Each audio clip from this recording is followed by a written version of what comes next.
વડોદરાના ગોરવા વિસ્તારમાં રખડતા શ્વાનનો આતંક જોવા મળી રહ્યો છે। બાળક પર 4 રખડતા શ્વાનના ટોળાએ હુમલો કર્યો। સહયોગ સોસાયટી વિસ્તારમાં ઘટના સર્જાઈ। સ્કૂલે જઈ રહેલા બાળકને નિશાન બનાવ્યો હતો। અચાનક શ્વાનના ટોળાએ હુમલો કરતા બાળક નીચે પડી ગયું હતું તો મહિલા અને કાર ચાલકે બાળકને બચાવ્યો હતો।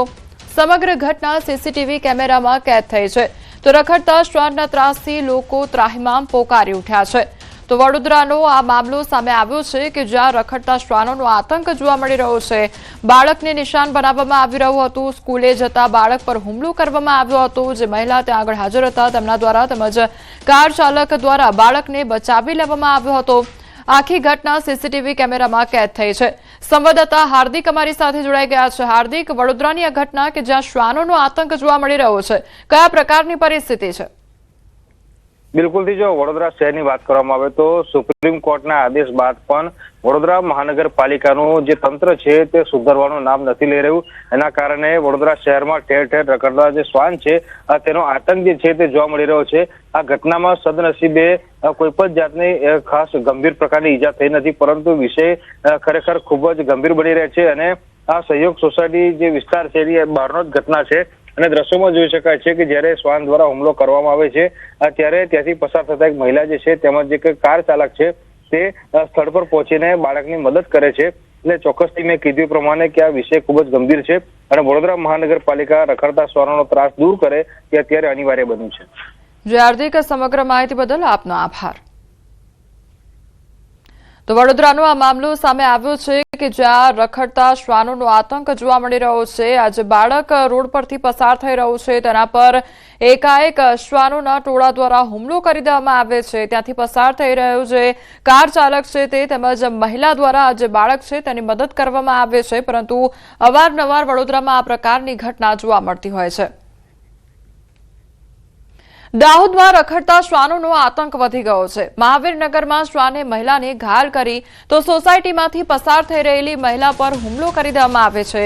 શ્વાન પગમાં કરડતા મહિલાએ બૂમાબૂમ કરી દીધી હતી। મહિલાને ઘાયલ કરીને શ્વાન ભાગ્યો હતો અને ઇજાગ્રસ્ત મહિલાને સારવાર માટે ખસેડવામાં આવી છે। તો ગઈકાલે શ્વાને 10 થી વધુ લોકોને નિશાન બનાવ્યા હતા અને વધુ એક આ ઘટના સામે આવી કે જ્યાં શ્વાન દ્વારા મહિલા પર હુમલો કરવામાં આવ્યો હતો। મહિલાના પગના ભાગે કરડતા મહિલા દ્વારા બૂમાબૂમ કરી દેવામાં આવી હતી અને આખી ઘટનાના સીસીટીવી ફૂટેજ પણ સામે આવ્યા છે। તો રખડતા શ્વાનોનો આતંક દાહોદ વિસ્તારમાં પણ જોવા મળી રહ્યો છે। મહિલા પર એકાએક શ્વાન દ્વારા હુમલો કરી દેવામાં આવ્યો હતો। મહિલાને ઘાયલ કરી દેવામાં આવી હતી તેમજ મહિલાના પગના ભાગે કરડતા મહિલા દ્વારા બૂમાબૂમ કરી દેવામાં આવી હતી।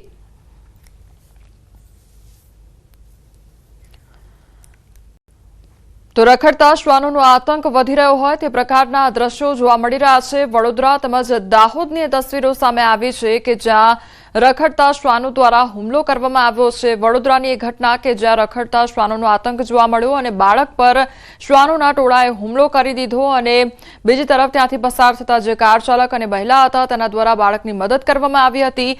દાહોદની એ ઘટના કે જ્યાં મહિલા રસ્તા પરથી પસાર થઈ રહી હતી ત્યારે શ્વાનો દ્વારા હુમલો કરી દેવામાં આવે છે। પગના ભાગે કરડતા જે મહિલા છે ત્યાં બૂમાબૂમ કરી દે છે, ત્યારબાદ તેને સારવાર માટે ખસેડવામાં આવે છે।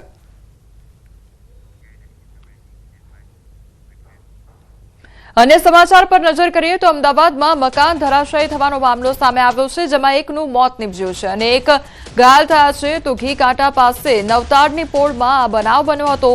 વર્ષો જૂનું મકાન ધરાશાયી થયું છે અને 2 લોકો દટાયા હતા।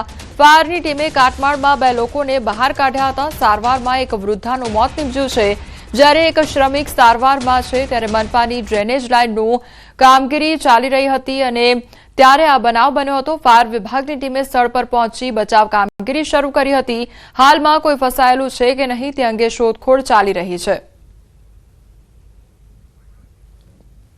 તો મકાન ધરાશાયી થવાનો મામલો સામે આવ્યો છે અને જેમાં 2 લોકો દટાયા હતા, જેમાં એક વૃદ્ધા જે છે તેમનું મોત નીપજ્યું છે તો અન્ય જે શ્રમિક છે તેને સારવાર અર્થે ખસેડવામાં આવ્યો છે। તો ડ્રેનેજની કામગીરી કરવામાં આવી રહી હતી અને તે દરમિયાન આખી ઘટના સર્જાઈ અને હજુ પણ અન્ય કોઈ પણ દટાયું છે કે કેમ તે અંગે પણ તપાસ કરવામાં આવી રહી છે। તે અંગે પણ શોધખોળ હાથ ધરવામાં આવી રહી છે। તો અમદાવાદની આ ઘટના સામે આવી છે કે જ્યાં મકાન ધરાશાયી થવાનો મામલો સામે આવ્યો છે તો એમસીની ડ્રેનેજ લાઇનની જે કામગીરી હતી તે ચાલી રહી હતી અને તે દરમિયાન નવતાડની પોળમાં આ જે દુર્ઘટના છે તે સર્જાઈ હતી. મકાન ધરાશાયી થયું, જેમાં 2 જે વ્યક્તિઓ હતા તે દટાયા હોવાની ઘટના બની હતી, જેમાં એક વૃદ્ધાનું મોત નીપજ્યું છે. અમદાવાદ ક્રાઇમ બ્રાન્ચે બાળક તસ્કરીનો પર્દાફાશ કર્યો છે. નોબલનગર પાસે કારમાંથી નવજાત બાળક સાથે 3 શખ્સો ઝડપાયા છે. ત્યારે 3.65 લાખમાં હિંમતનગરથી યુનુસ પાસેથી નવજાત બાળક ખરીદ્યું હતું. હૈદરાબાદના એજન્ટ નાગરાજને વેચવા માટે જતા હતા અને આરોપીઓ નોબલનગરથી એરપોર્ટ પહોંચે તે પહેલા જ મહિલા સહિત 3ની ધરપકડ કરવામાં આવી. બાતમીના આધારે રોશન અગ્રવાલ તેમજ વંદના પંચાલ અને સુમિત યાદવની ધરપકડ કરવામાં આવી. વંદના અને રોશન અગાઉ પણ બાળ તસ્કરીમાં ધરપકડ કરવામાં આવી હતી. ત્યારે ક્રાઇમ બ્રાન્ચે માનવ તસ્કરીનો ગુનો દાખલ કરી વધુ તપાસ હાથ ધરી છે. એક યુનુસ નામની વ્યક્તિ જે છે જે ઈડર દાંતા રોડ જે છે, ઈડરથી બનાસકાંઠાની જે બોર્ડર છે આપણે સાબરકાંઠાની, ત્યાં એ રોડ ઉપરથી એ લોકોએ આ બાળકને યુનુસ પાસેથી મેળવેલું અને આ બાળક એ લોકો હૈદરાબાદ જઈને આપવાના હતા.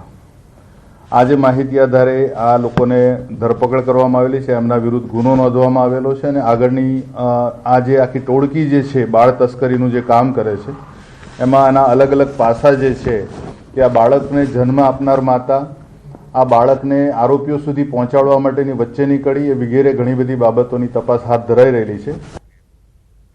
ડાંગમાં દુષ્કર્મનો ભોગ બનેલ સગીરાને ન્યાય માટે રજૂઆત કરવામાં આવી. તો ડાંગ સ્વરાજ આશ્રમ શાળામાં 15 વર્ષીય સગીરા પર દુષ્કર્મની ફરિયાદમાં આરોપીને કડક સજા માટે ગામ લોકોની કલેક્ટરને રજૂઆત કરવામાં આવી છે. પીડિતાને ન્યાય માટે ધારાસભ્ય વિજય પટેલ સાથે ગામ લોકોએ કલેક્ટરને આવેદનપત્ર આપ્યું. તો ધારાસભ્ય વિજય પટેલે કહ્યું કે આ ડાંગ જિલ્લા માટે દુઃખદ અને કલંકિત ઘટના, આરોપીને કડક સજા થાય તે માટે જ્યાં રજૂઆત કરવી પડે ત્યાં કરીશું. ખૂબ આક્રોશ છે કે આ ડાંગ માટે ખૂબ ખરાબ ઘટના બની છે. ત્યારે આ ડાંગના તમામ લોકોએ એક નિર્ણય કર્યો છે કે જે પણ વ્યક્તિએ આ ખરાબ દુષ્કર્મ કર્યો છે એવાને એને સજા મળવી જોઈએ અને જે દીકરી છે દીકરીના પરિવારને પણ ન્યાય મળવો જોઈએ. મહીસાગરના લુણાવાડાના ભાણપુર ગામે તસ્કરોનો તરખાટ જોવા મળ્યો છે. 4 જેટલા શખ્સોએ ખુલ્લા મકાનને નિશાન બનાવ્યું. ઘરના સભ્યો જાગી જતા પરિવારને બંધક બનાવ્યા અને ઘરમાંથી 1.5 લાખની રોકડ અને 4 લાખના દાગીના લઈ ફરાર થઈ ગયા. ઘરમાં હાજર 5 જેટલા લોકોને બંધક બનાવી ઢોર માર માર્યો. તો મકાન માલિકને દોરડેથી લટકાવીને અન્ય મકાનો ખોલવા માટે પ્રયત્ન કર્યો હતો. સંઘર્ષ કરતા મકાન માલિકને પગના ભાગે તીક્ષ્ણ હથિયારથી હુમલો કરવામાં આવ્યો. તો ઘરના સભ્યોના મોબાઈલ ફોન પણ પડાવી લીધા હતા અને કટર વડે જાળી કાપીને 4 જેટલા તસ્કરો ઘરમાં ઘૂસી ગયા હતા.